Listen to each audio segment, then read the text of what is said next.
This is the first time I'm making this presentation, so I might look like I'm stumbling around a bit. It's because I am. So thank you, Joseph, for introducing me. My name's John Helps. I'm from Island Crisis Care Society. I'm one of the program managers over there.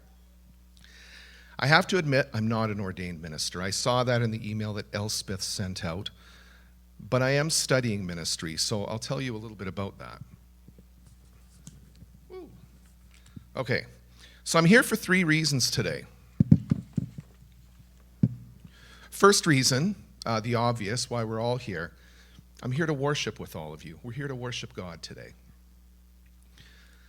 Second thing I'm here to tell you about is Island Crisis Care Society. I'm here to tell you a little bit about what we do.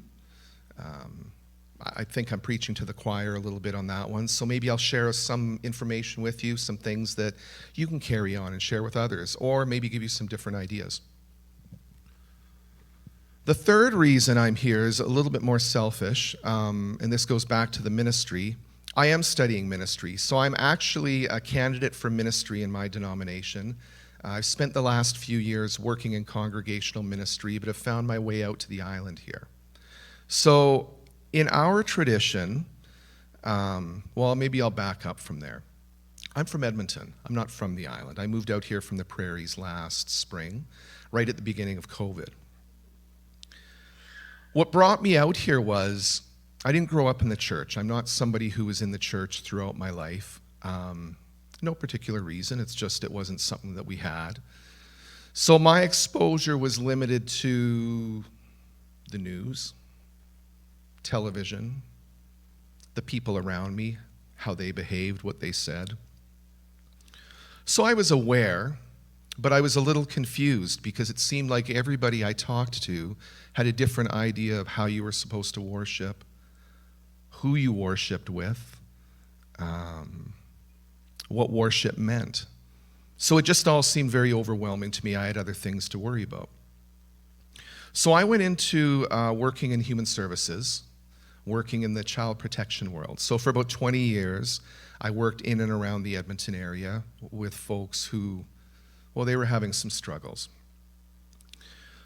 And it was in that world that I started to well, how would I describe it? I guess I really became aware of justice, how justice played out in the world. And I learned that it's different for different people. Sometimes it depends on how much money you have in your pocket. Sometimes justice would depend on what you look like, who the people around you look like. Sometimes justice might depend on what your abilities were. So this was all confusing to me. I was supposed to be working in a world that was caring and compassionate to everybody, but it didn't always seem like it worked that way. And that was when I felt a call to the church. I thought, there's got to be something more. I think that's where I'm going to look. So I spent some time in the church. I thought, well, again, going back, different people are telling me different things. So what is this all about? So I read the Bible. Well, I read the Gospels. We're Christians, so what does Christ have to say? But then I realized sometimes it's a little more complicated than the words. You have to understand where those words are taking place, who's being spoken to. So I went back and read the Bible. And then I read it again. So I walked away with, okay, I think I get the flow of the story here. What I started to be drawn to was a story in the book of Acts. So those of you that remember, the second time Jesus left, the church was starting to develop, and they started to notice some things. Here in our community here, this Jewish community, we're starting to allow different people in. We're opening the doors. But the folks that were already there didn't always like that. So when it came time to share charity out with the widows, well, the Hebrew widows would get preferential treatment, and so the deacons were commissioned. So that's where I joined into the church. That was my connection. In my denomination, we have diaconal ministers. Other denominations would call them deacons. And that's the tradition of ministry that I belong to. I'm not a fantastic orator like all of the worship leaders you have here, and I can't play guitar. But I can clean a toilet and serve lunch like nobody's business. So the deacons, we're commissioned to justice, education, pastoral care. So with all of that and my 20 years, I had to decide what to do next, and well, that's how I ended up out here. One of our final projects at school is, we used to call them a global perspective experience. You'd go out to somewhere else, see where somebody is struggling, try to learn, try to understand, try to make things better. But then something happened. The pandemic hit, and nobody was leaving Canada. Luckily, I had already been asking questions. I said, I understand there's things happening in other parts of the world, but what about right here at home? We have problems here at home. Out in Edmonton, we had already gone through our own tent city. Out in Nanaimo here, you went through yours. I read about it in the paper there. So, long story short, I packed everything up, sold what I had, and I left my congregational ministry appointment, and I moved out here to work with Island Crisis Care Society. And I'd like to show you a video just to share a little bit about what drew me in. The story of the Good Samaritan is this. A man was beaten up by life and left to lie in the cold on the side of the road. One by one, the good people of the town, the best people really, the lawyer, the church minister, and the teacher, passed by without care. But then someone, a Samaritan of all things, saw the man, really saw him, and took pity. And she reached out and helped the poor man to find shelter and care. Why would she do that though? Because she was an outcast herself? Because she was better than the other people? It was because she simply saw the beaten man and realized that he was a human being, just like her, just like everyone else. Some of us are lucky to live in nice homes and have loving families. Some are not so fortunate. But we're all human, people with flaws and cares and good parts and bad, and all of us, whatever our stories, have value. And we all have a responsibility to care for our fellow humans, whoever they are. That is the Samaritan Principle.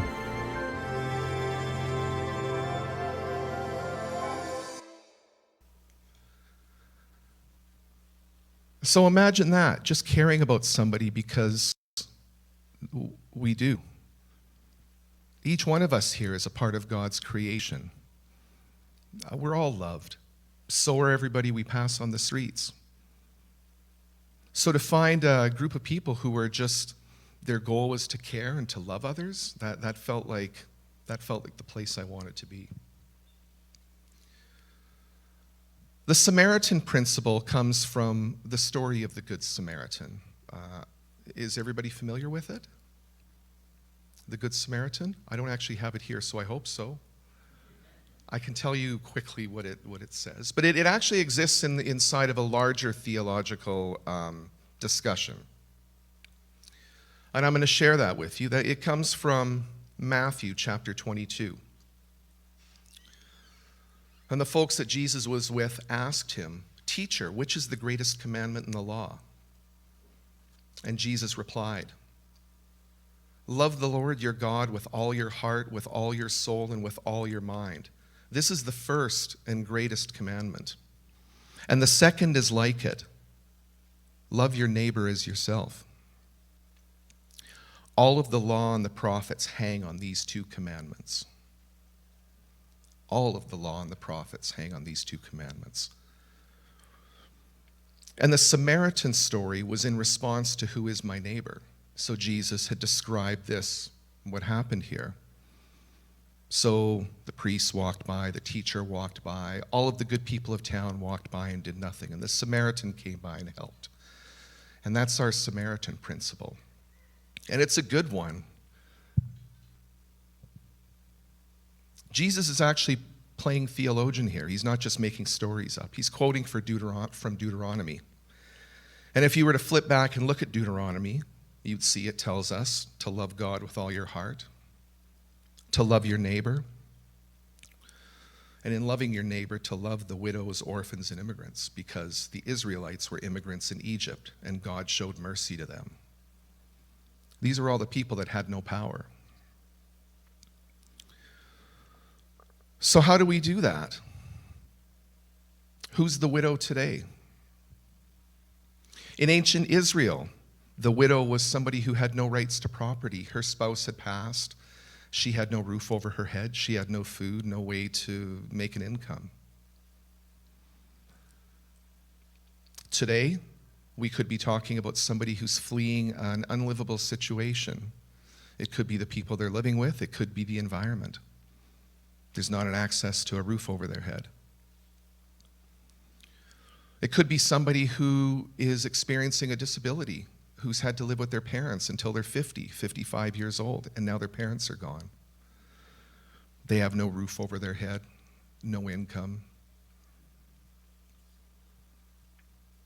What about the orphans today? It's easy, we think of orphans. I mean, we all have an image in our head. And in ancient Israel, that would be, obviously, folks who had no parents to look after them. It could have also been children with no official family to look after them, kids out on the streets. Today, who are our orphans? Our orphans are those children that maybe grew up away from their parents, whether it was government care, maybe with a distant family member. Our orphans could be folks who come from families where their parents were traumatized and just couldn't cope. Who are the foreigners today? In ancient Israel, the Samaritan. The Samaritan was a despised member of a neighboring nation. In fact, they were especially hated because they worshiped God the incorrect way. Today, our immigrants, we hear about it in the news, come from other places, but what about within our own country? Our immigrants could be anybody who practices a different religion, comes from a culture completely different than ours. So all of these folks continue to be represented in the way they did then and even more now, because our world is bigger and more complicated. And of course, what happened in the Bible when the nations didn't follow these commandments, if you've been going through the Hebrew scriptures, you know about that. All you have to do is look for a prophet, see what they said to the leader, and usually it has something to do with not caring for anybody, not following God's commandments, the most important commandments. There's different ways we give.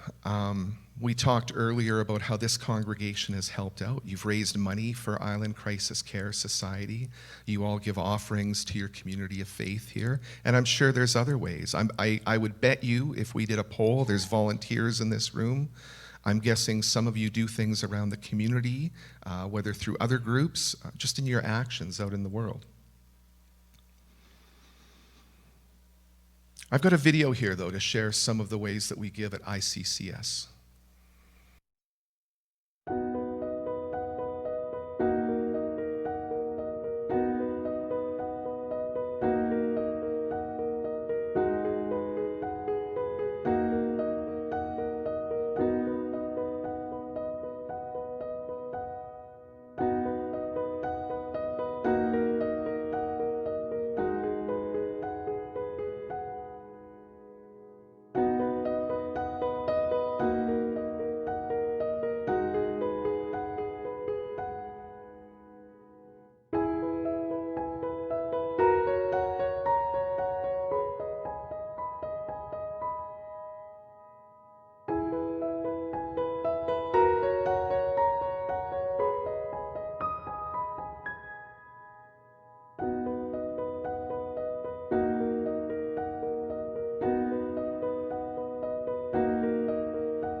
And there's other ways to give. I don't like to just show a captive audience our little video. There might be other ways you're giving out in the community. The important thing is to offer support. Island Crisis Care Society has 7 sites. You know about Orca Place. Hearst House is out here in Parksville as well. That's one of our crisis stabilization programs. We have 7 sites, 13 programs. Every day we support over 250 people, trying to prevent them from being homeless. The programs we have, I mentioned, well, you know about Orca Place. So do you know about the Newcastle Housing Project? That's down in Nanaimo. They're both funded by BC Housing, and between the two of them, there's about 130 people that would be homeless otherwise. Out here in Parksville, we have Hearst House, funded by Vancouver Island Health Authority. And in Nanaimo, we also have Safe Harbor House and Crescent House. And those are residential programs that are meant to be kind of a stopgap. So if somebody's coming out of the hospital, heading to the mainland, maybe they're going for treatment, maybe they have housing lined up, we try to fill in the gaps so they don't end up out on the streets. We also have Samaritan Place, which is kind of going through some changes right now. You may have heard they're opening up a new building within the next 3 weeks down in Nanaimo. It used to be Samaritan House, which was our women's shelter. They've since closed. They've become a COVID shelter for folks who are at high risk, so people over 55 who are living on the streets. And Samaritan Place is going to be opening where I couldn't even tell you everything they're going to be doing. The women's shelter is reopening. We have ongoing supportive housing. There's some high needs beds. I'm not sure if you're aware, there's a lot of people out on the streets right now who are older who have high medical needs, and there's nowhere for them to live. So we also have outreach programs, recovery beds, second stage housing. There's a number of programs out there all the time. So going back to our video, Sarah, who fled the bad home environment, she might want to access Samaritan House, or perhaps spend time at Hearst House, Safe Harbor House, or Crescent House. The people who have nobody, the orphans. Carla, who's hurt at work and can't make money anymore. The residential school survivors, folks who are raised in care, people with disabilities whose parents have passed on. Sam, who is facing discrimination. For them, Orca Place and Newcastle Housing Project. I go down there on Friday afternoons, actually. We have a volunteer chaplaincy program we've started, and just sit and listen.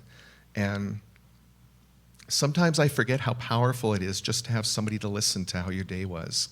And when we have it all of the time, we forget. If you go days, months, it's lonely. So to just be there. If you can't give, be a volunteer. And then, of course, foreigners. That's been so twisted up with politics. But at some point, we all have to ask ourselves, what do my politicians tell me, and what does the Bible tell me?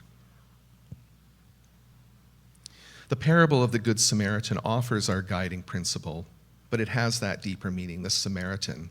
The person that was there for me was not the person I expected. In fact, it was somebody I wasn't too kind to in the past. The ones who are different from us, the ones we don't agree with, the people whose lives we don't understand, that's the folks we're called to walk with. So friends, I'm thankful to be here sharing with all of you. I'm thankful to be here to worship. Get involved with the Blue Bank campaign if you want to. If you give somewhere else, continue doing that. Volunteer somewhere. Donate to a community organization. Be kind to everybody. If you can't do anything else, smile and say hello. Everybody deserves it. We all deserve it. God asks it of us. The other thing you can do is tell people. We've all been there sitting, having coffee, and somebody makes a comment. Question them. Educate them.